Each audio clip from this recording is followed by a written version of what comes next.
Olá, irmãos, eu sou Nilson Lopes, consagrado da Comunidade Aliança, com promessas definitivas no carisma, casado, né? Sou casado com a minha esposa Cida, está com as crianças aqui do lado jantando. Tenho 2 filhos, a Johanna, tem 11 anos, o Anil tem 17 anos. E hoje me foi pedido para partilhar com vocês hoje um pouco sobre como manter a paz e a harmonia em tempos difíceis, em tempos complexos. E esses tempos complexos não só dizem em relação à pandemia, mas também tempos difíceis, tempos de falta de diálogo, tempo de falta de dinheiro, falta de emprego, falta de saúde, né? Alguma enfermidade, tempos difíceis às vezes no trabalho, às vezes na faculdade, às vezes, sabe, tempos difíceis, brigas entre famílias, tempos difíceis, como manter a paz e a harmonia. E eu queria que você pegasse a sua Bíblia já, né, para a gente possa começar com a palavra de Deus. Pega a tua Bíblia aí, nós vamos fazer a oração do Vinho do Espírito Santo e depois nós vamos já começar essa pregação meditando nesta passagem de 2 Coríntios, deixa marcado aí contigo, 2 Coríntios, capítulo 4, do 7 ao 17. 2 Coríntios, capítulo 4, do 7 ao 17. Então, você deixa marcadinho na tua Bíblia, vamos fazer a oração do Vinho do Espírito Santo e depois a gente já entra no nosso tema com a leitura dessa passagem de São Paulo aos Coríntios. Tá certo? Então, vamos lá. Em nome do Pai, do Filho e do Espírito Santo. Amém. Vinde, Espírito Santo, e enchei os corações dos vossos fiéis e acendei neles o fogo do vosso amor. Enviai, Senhor, o vosso Espírito, e tudo será criado, e renovareis a face da terra. Oremos. Ó Deus, que instruíste os corações dos vossos fiéis com a luz do Espírito Santo, fazei que apreciemos retamente todas as coisas segundo o mesmo Espírito, e gozemos sempre de sua consolação. Por Cristo, Senhor nosso. Amém. Senhor, abre, Senhor, meus lábios, para que a minha boca anuncie os vossos louvores. Vinde, ó Deus, em meu auxílio. Senhor, apressai-vos, socorrei-me. Eu lhe suplico, Deus, a tua graça neste momento, para que o teu Espírito venha sobre mim e me dê a graça de viver e falar com sabedoria, para que os teus filhos que vão ouvir esta formação possam ter esta experiência amorosa contigo. Nossa Senhora, esposa do Espírito, rogai por nós. Em nome do Pai, do Filho e do Espírito Santo. Amém. Vamos lá. Como partilhava com vocês, já sou consagrado da Comunidade de Aliança, né, com promessas definitivas no carisma. E nós tivemos a graça de viver a experiência da Aliança Missionária. Então, nossa missão de origem era em Guarulhos, né, na cidade de Guarulhos, em São Paulo. Nós fomos em missão a primeira vez de Guarulhos para Montevidéu, no Uruguai. Depois, de 2013 a 2015, né, nós ficamos em Montevidéu, no Uruguai. De 2015 ao final de 2016, de 2017, nós ficamos em Pelotas, no Rio Grande do Sul. E de 2017 até a data de hoje, nós moramos na cidade de Palhoça, Santa Catarina, e participamos da missão aqui próxima, 19 quilômetros daqui, a missão em Florianópolis, que é a cidade do lado aqui, né? Grande Florianópolis aqui, que nós fazemos parte da Grande Florianópolis. Está certo? E para quem possa conhecer bem, né? Eu sou casado, como eu já disse no começo, minha esposa também já fez as promessas definitivas dela no carisma, e meu filho tem 17 anos e a minha filha tem 11 anos. Vocês estão aqui na sala jantando. E estou aqui gravando para vocês, sentindo o cheirinho da comida, né? Daqui a pouco eu vou para lá. Tá certo? Vamos lá. Capítulo 4, 2 Coríntios, capítulo 4, versículo 7 em diante. Diz assim: trazemos, porém, esse tesouro em vasos de argila, para que esse incomparável poder seja de Deus e não de nós. Já no começo da passagem, nós vamos perceber qual é o tesouro. Qual é esse tesouro que está sendo dito aqui? Esse tesouro é a promessa de Deus, é o céu, é a vontade de Deus. Isso é um tesouro. E esse tesouro nós trazemos em vaso de argila. Nós, pobres, fracos, limitados, que podemos tomar decisões boas ou ruins. Podemos fazer coisas boas ou ruins. Nós vamos entender melhor isso no decorrer da formação. Nós somos esses vasos de argila. Temos em nós um chamado, uma promessa, temos em nós uma graça, e muitas vezes, como diz aqui a palavra, né, esse incomparável poder seja de Deus e não nosso. E por muitas vezes nós achamos que o poder é nosso, e o poder não é nosso. O poder é de Deus, a graça é de Deus. Passa por Deus passa pela nossa vida, mas vem de Deus e é Ele que faz. Não são as minhas palavras que vão convencer o teu coração de que Deus lhe ama, de que Deus cuida da tua família. Mas é o próprio Deus que me usa e que te usa. Me usa para falar e também como que amolece o teu coração, prepara o teu coração para acolher essa verdade de fé, para transformar a tua vida, né, e mudar todo o teu entorno, tudo aquilo que está à sua volta. Vamos lá. Diz assim: somos atribulados por todos os lados. E aí, lembra que eu dizia dos momentos difíceis? Por todos os lados. Na família, no trabalho, na escola, na saúde, na minha saúde, né? Somos atribulados de todos os lados. De todos os lados. Mas não esmagados. Postos em extrema dificuldade, mas não vencidos pelos impasses. Perseguidos, mas não abandonados. Prostrados por terra, mas não aniquilados. Incessantemente e por toda parte trazemos em nosso corpo a agonia de Jesus, a fim de que a vida de Jesus seja também manifestada em nosso corpo. De uma maneira particular, eu quero voltar nessa parte.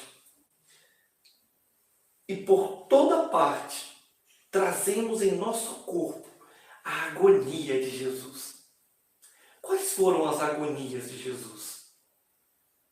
A incompreensão, a traição. Quais foram as agonias de Jesus? As agonias que Jesus passou naquele momento da injustiça, porque não era só questão de feridas físicas, mas eram feridas na alma, feridas emocionais que ele estava sofrendo. Ataques violentos de incompreensão, sabe, de abandono. Jesus foi abandonado por aqueles que ele amou. Foi abandonado por aqueles que ele confiou. Foi abandonado. Em determinado momento, Jesus se sente tão só que ele diz: Pai, por que me abandonastes? A agonia mortal dele é tão grande. Dizem os médicos que o suar sangue é um fenômeno do corpo, é natural. É um fenômeno natural do corpo.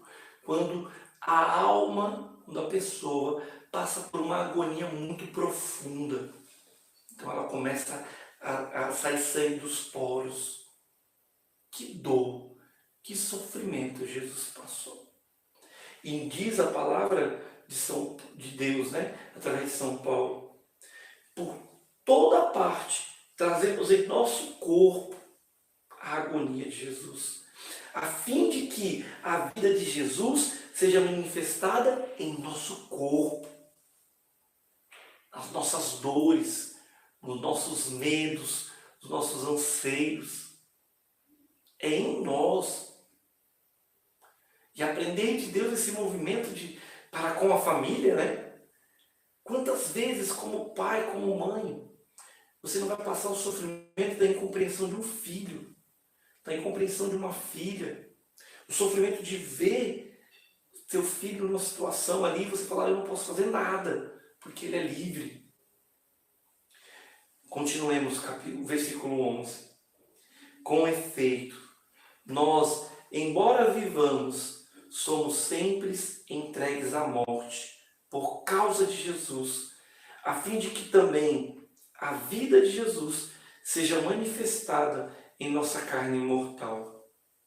Assim, a morte trabalha em nós, a vida, porém, em vós. Enquanto nós morremos, enquanto nós damos a nossa vida, perdemos a nossa vida, nós geramos vida no outro. Nós vamos gerando vida no outro. Como esse canal da graça de Deus vai passando por nós, mas vai salvando o outro. Vai levando o outro à presença de Deus. Que lindo isso, né? Nós somos este canal do amor de Deus para com o homem. Nós temos a graça de participar dessa linda história de amor entre Deus e o homem, que passa por nós, que passa pela nossa vida. Vamos lá, continuando. Por consequente, tendo o mesmo espírito de fé, a respeito do qual está escrito, acreditei, por isso falei. Cremos também nós e por isso falamos, pois sabemos que aquele que ressuscitou o Senhor Jesus ressuscitará também a nós com Jesus e nos porá ao lado dele, juntamente convosco. E tudo isso se realiza em vosso favor, para que a graça, multiplicando-se entre muitos, faça transbordar a ação de graça para a glória de Deus. Olha só, nós acreditamos, nós tivemos essa experiência. E a partir dessa experiência que nós tivemos, nós nos colocamos a serviço. Porque cremos que Ele nos ressuscitará e nos colocará ao lado de Jesus. E aí nós não queremos ir sozinhos. Nós queremos que outras pessoas também possam ir conosco. E aí nós fazemos esse movimento de não só amar a Deus, mas amar ao outro, para que o outro possa experimentar conosco a graça da eternidade. A promessa é o céu. A promessa é estar com Deus. Como manter a paz? O questionamento do início era: como manter a paz e a harmonia em tempos difíceis? Tempos difíceis, ia me lembrando aqui de algumas situações de um pai que vê um filho envolvido com droga. Tempos difíceis de um pai, de uma mãe que vê sua filha envolvido com um rapaz que não tem boa índole. Tempos difíceis em que o nosso coração se aperta e se questiona: será que Deus quer isso? Será que é essa realmente a vontade de Deus? Será que, né? Quantos questionamentos se levantam dentro de nós, humanamente falando. Mas cabe a nós, cabe a eu, cabe a você, pedir a Deus uma graça sobrenatural de não nos esquecermos da promessa, do fim último. Nós não podemos nos esquecer do fim último para o qual nós fomos criados. Olha, eu posso falar com propriedade. Dói muito. As incoerências, as inconsistências das pessoas que estão à nossa volta. Dói a incompreensão. Dói não olharmos todos para o mesmo lugar. Dói. Como dói. Você saber o que Deus disse, mas ninguém à sua volta.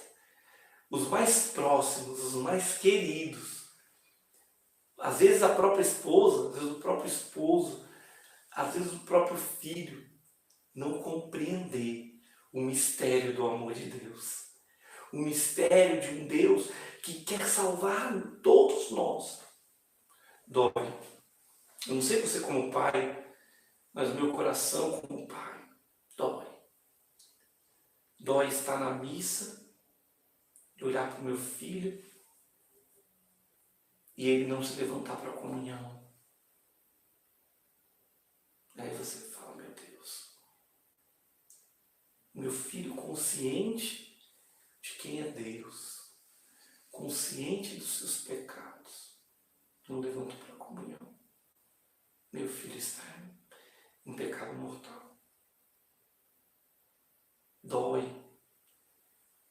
Você, como pai, você saber que seu filho não quer mais ir para a igreja. Dói.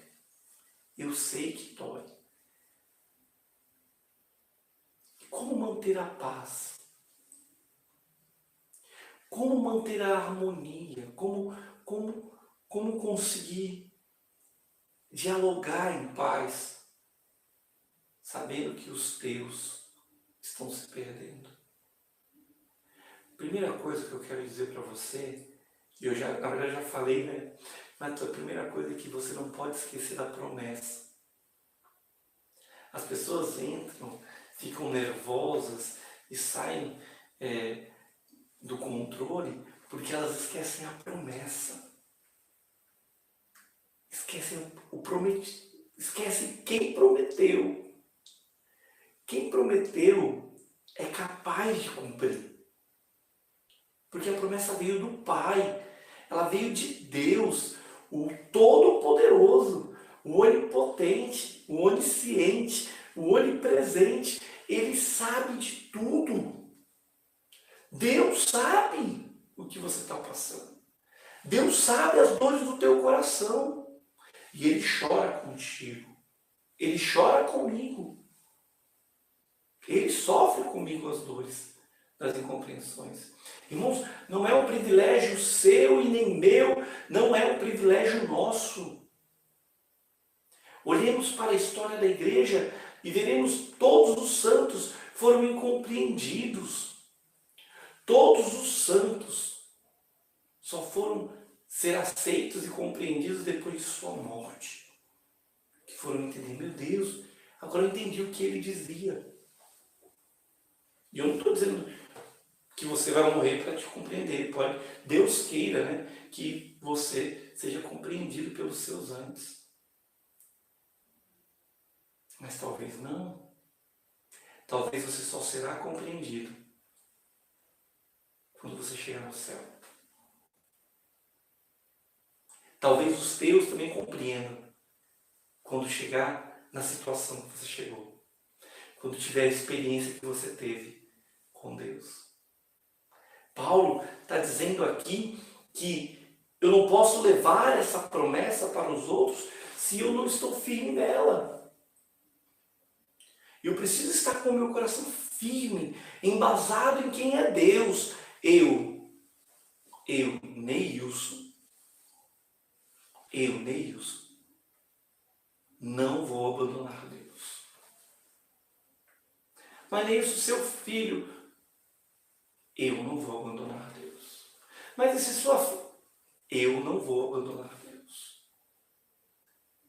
Mas a sua esposa, eu não vou abandonar Deus. Eu não vou abandonar o chamado de Deus para a minha vida. Eu não vou abandonar o chamado de Deus para a minha vida. E tem um livro muito bom da Amy, né? Leve a sério a sua vida espiritual. Vou fazer um merchan aqui, né? Leve a sério a sua vida espiritual. Se você levar a sério a sua vida espiritual, você vai salvar você e você vai salvar a tua casa. Mas leve a sério a tua vida. Leve a sério a tua vida. Não se preocupe, não julgue, não condene os outros. Leve a sério a tua vida. Se guarde. Às vezes, irmãos, as pessoas acham que o silêncio é covardia. Não. Nem sempre o silêncio é covardia.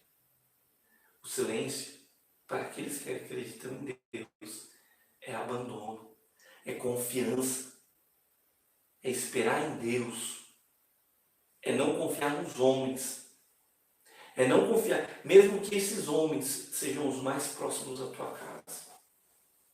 É confiar em Deus, se lançar em Deus, se jogar na presença dEle, viver por amor a Ele, estar com Ele. Paulo vai nos falando dessa dinâmica porque ele passou por isso. Ele viveu isso. Vamos ver aqui, ó. Versículo 16, pegando continuidade, né? Por isso, não nos deixemos abater.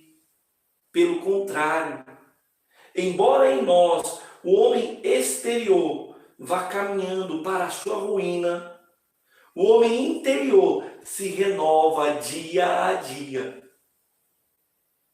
Embora à nossa volta as estruturas possam estar se caindo dentro de você, você precisa ter a paz como certeza do céu e a tua harmonia com Deus.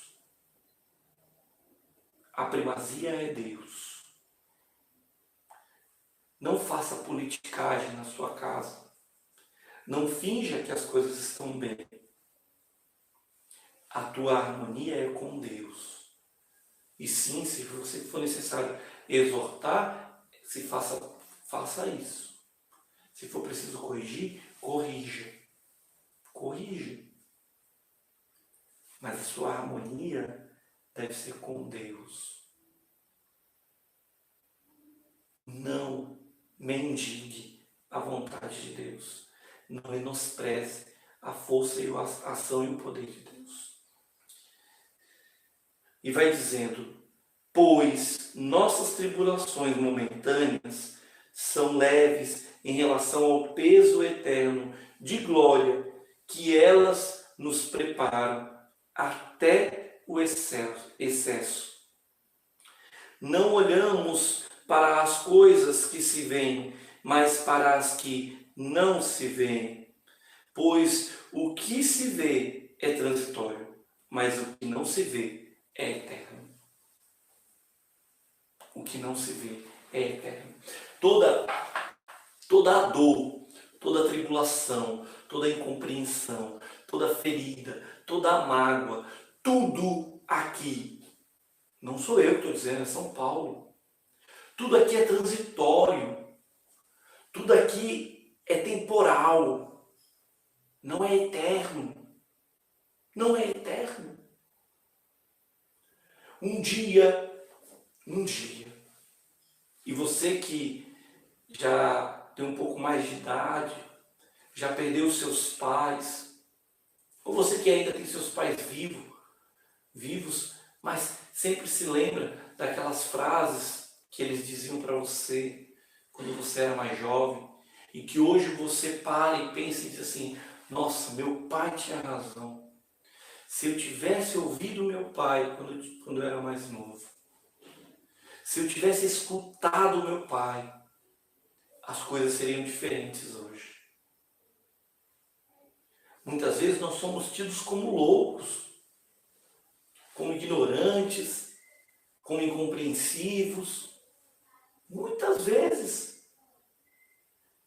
Quando nós vemos algo errado e dizemos, não, isso não. Enquanto estiver na minha casa, enquanto estiver debaixo da minha responsabilidade, não. Nós somos tidos como loucos. Mas um dia, o futuro reservado para os seus vai fazer com que a poeira baixe e com que os seus possam perceber o que Deus estava falando através de você. Irmãos, eu não estou falando teoria, não. Eu estou falando prática. Estou falando verdade. Estou falando o que muitas vezes eu vivo na pele. Eu não estou dizendo também só da minha casa, não. Às vezes é no seio comunitário. Às vezes é no grupo de oração. É no projeto. Às vezes é no trabalho. Sabe? Você fala assim, isso aqui não vai dar bom, isso aqui vai dar ruim. Mas ninguém te ouve. Vai chegar lá na frente e falar assim, rapaz, bem que o fulano tinha razão. Porque quando você está focado na promessa, quando você está mantendo viva a lembrança da promessa de Deus, e quando você está em paz com Deus, em harmonia com Ele, Ele fala ao teu coração. Deus vai falar ao teu coração. Deus vai inquietar o teu coração para as coisas. E você não pode ser omisso diante dessas coisas. É preciso que você sim tome uma atitude. É preciso que você sim dê passos concretos. Quando São Paulo estava sendo perseguido, nós ouvimos aqui a carta dele aos Coríntios, mas quando São Paulo estava sendo perseguido, ele não desejava vingança. Um grande erro que muitos cristãos cometem é isso. É passar por um momento de dificuldade, é passar por vontade de Deus e querer viver como, me perdoe, né? Mas querer viver como pagãos, querer viver como mundanos, querendo se vingar. Rapaz, isso aqui foi poda, isso aqui foi, sabe, libertação na tua vida. Ah, mas Deus quis o meu sofrimento. Não, mas porque você era difícil, porque você não era dócil, Deus teve que permitir que fosse dessa forma.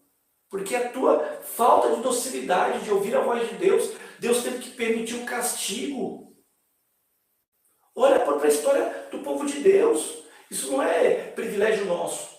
Deus permitiu um castigo para Sodoma e Gomorra. Deus permitiu um castigo para o povo egípcio. Deus permitiu sim. E por que Deus permitiu? Porque eles não ouviram.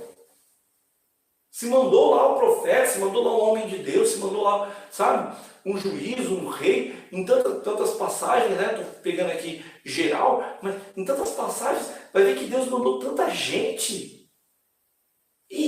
E aí? Ouviram? Não ouviram. Então Deus foi lá e permitiu a peste. Deus foi lá e permitiu a doença. Deus foi lá e permitiu a escravidão. Mas, porque Deus quer nosso sofrimento. Não! É porque quando você... Eu me lembrei agora, e antes de eu entrar nessa frase, eu quero que você lembre de Jonas. Olha qual era o chamado de Jonas. Para ir a Nínive, levar ali a conversão a Nínive. E Jonas ficou com medo de ir. Então Deus teve que, uma baleia teve que engolir Jonas. Jonas teve que ser jogado ao mar. Teve que ser engolido. A baleia cuspiu Jonas, vomitou Jonas lá na ilha de Nínive. Olha só. Então assim, muitas vezes, Deus vai... Não é Deus que quer o nosso sofrimento. Mas a partir do momento que Deus tem uma promessa para você, Deus tem um chamado para você, como homem de Deus, como mulher de Deus, como família, como Deus tem um chamado para você, e você não corresponde a esse chamado, automaticamente você vai tirando a mão de Deus, tirando a graça que te protege de você. Não é Deus que simplesmente... A permissão de Deus é porque Deus quer que... Não é assim. Quando a gente fala de permissão de Deus, é porque Deus te dá liberdade. E Deus vai te dar liberdade e você vai fazer isso aqui, ó. Vai tirando a mão de Deus sobre você. E quando essa mão de Deus que lhe protege, chamada graça, quando essa graça de Deus que lhe protege, ela sai de você, você fica suscetível a ser atacado por tudo e por todos. E não quer dizer que Deus não está preparado para voltar a derramar sobre você a graça dele. Mas Deus vai respeitar a sua liberdade. Deus vai respeitar a tua vida. Deus respeita o teu sim. Deus respeita. Deus não te... Imagina se Deus... essa pessoa peca muito no falar. Então Deus ia lá e pum, arranca a língua da pessoa. Que Deus é esse? Não, Deus não é assim. Então, Deus, como manter essa paz e essa harmonia nos tempos de dificuldade? Intimidade com Deus. Levando a sério a sua vida de oração, levando a sério a sua missa diária, levando a sério a sua oração do texto, levando a sério a confissão, levando a sério os sacramentos da igreja, levando a sério o seu chamado como sacerdote da sua casa, levando a sério, levando sim a risca, levando sim a radicalidade evangélica, que passa, sem dúvida nenhuma, pela misericórdia, mas passa pela justiça de Deus. Levando a sério. Não é, hoje eu não estou afim, hoje eu quero, hoje eu não quero. Vou ver aí, se der eu vou. Não, não é se der. Eu vou me sacrificar para ir. Eu vou lutar para viver. A palavra que Deus nos deu, que nós lemos hoje, ela vai dizer, eu vou carregar na minha carne a agonia do Cristo. Em outra passagem, né, eu acho que a sequência dessa, Paulo vai dizer, eu completo na minha carne o sofrimento que faltou, a cruz de Cristo. Eu vou completar na minha carne, na minha dor, porque a minha carne vai gritar para dizer não, e eu vou lutar para dizer, eu amo a Deus. Eu amo a Deus. Irmãos,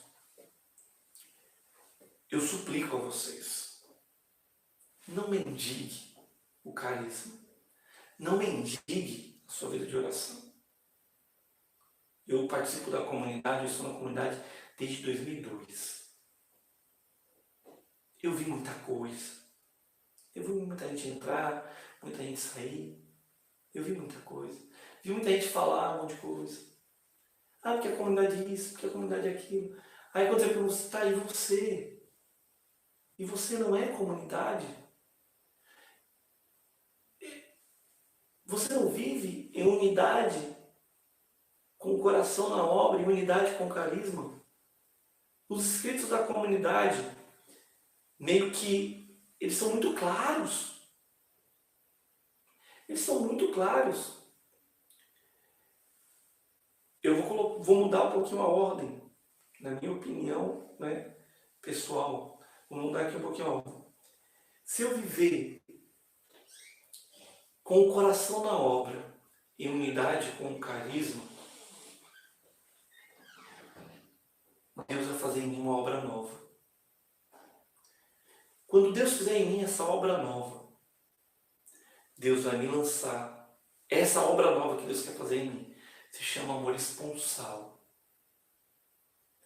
Vivendo esse amor esponsal, eu vou buscar a profissionalização. Para que através dessa profissionalização eu possa evangelizar com tudo que eu tenho, com tudo que eu sou. Novamente, vivendo com o coração na obra, em unidade com o carisma, Deus vai realizar em mim uma obra nova. Essa obra nova que Deus quer realizar em mim se chama amor esponsal. E amando a Deus de maneira esponsal, eu vou me profissionalizar para poder evangelizar mais, para poder alcançar mais pessoas. Eu vou querer dar mais, vou querer lutar mais pela evangelização. Não mendiguem o carisma. Famílias. Nosso fundador insiste tanto em dizer isso. Insiste tanto em repetir isso. Só haverá um mundo novo quando houverem famílias novas.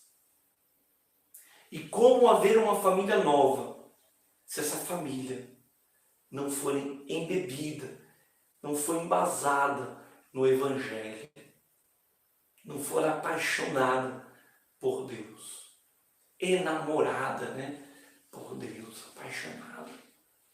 Como? Só haverá uma família nova quando essa família for verdadeira uns com os outros. Quando um para com os outros dentro da família disserem a verdade do que sentem, a verdade do que veem. E aí Deus pode transformar tudo. Deus pode mudar toda a realidade. A nossa harmonia, a nossa paz e a nossa harmonia com Deus primeiro, nos fará passar pelos momentos difíceis, pois nós nunca esqueceremos de quem prometeu e de qual é a promessa para nós. Nós não podemos esquecer quem prometeu primeiro, que é Deus, que é incapaz de falir, é infalível. Deus prometeu, e se Ele prometeu, Ele vai cumprir. Se Ele prometeu, Ele vai cumprir. E não esqueçamos a promessa, porque se nós esquecemos a promessa, tem uma frase, não é de nenhum santo da igreja, que o escritor diz assim: quando nós não sabemos para onde nós vamos, qualquer lugar serve. E o completo: cuidado, porque qualquer lugar pode ser o inferno. Não estou metendo medo em ninguém não, mas é verdade. Se a gente viver a nossa vida de qualquer maneira, lançar a nossa vida à sorte e não à providência e à vontade de Deus, nós corremos o risco de nos perder e nos perder para sempre. Deus nos chama à eternidade. O único para sempre que Ele quer para nós é a eternidade do céu. Essa é a promessa principal, de estar ao lado de Jesus, como nós ouvimos na palavra, eternamente, para sempre. Por isso eu suplico a você que você peça a Deus a graça agora. Não sei como foi combinado com os formadores, né? Se eles vão estar fazendo agora um momento de oração. Se não, faça depois em casa. Mas peça para Deus: Senhor, revigora em mim o primeiro chamado. Me recorda, Senhor, as tuas promessas. Me recorda a tua vontade. Me recorda o teu querer. Faz com que o meu coração se fique embasado em ti. Para que quando as coisas derem ruim, eu não me perca. Eu passei por uma experiência muito assim. Um breve testemunho, né? Já estamos terminando. Um breve testemunho. Depois de tanto tempo de caminhada na comunidade, de repente eu olhei para o meu lado e comecei a ver que o meu filho estava querendo se perder. Aí eu olhei para o outro lado, meus amigos estavam se perdendo. Aí eu pensei comigo: o que eu estou fazendo na minha vida, Jesus? O que eu estou fazendo de errado?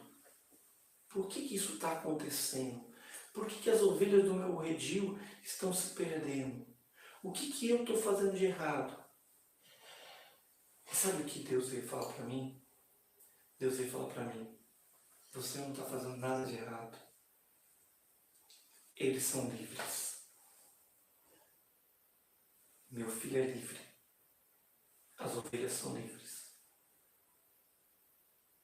Você está fazendo a sua parte, mas a ovelha é livre. E se a ovelha quer se perder, cabe você não julgar a ovelha e se preparar espiritualmente, psicologicamente e fisicamente para ir buscar a ovelha quando ela lhe pedir socorro. Da mesma forma na família. Não se julgue pelo seu filho ou pela sua filha que não quer mais viver na presença de Deus. Faça a sua parte. Viva e deixem eles livres. No tempo deles, no tempo de Deus, eles vão compreender e voltar para Deus. Eu espero que eu tenha ajudado. Espero que vocês tenham gostado dessa formação, né?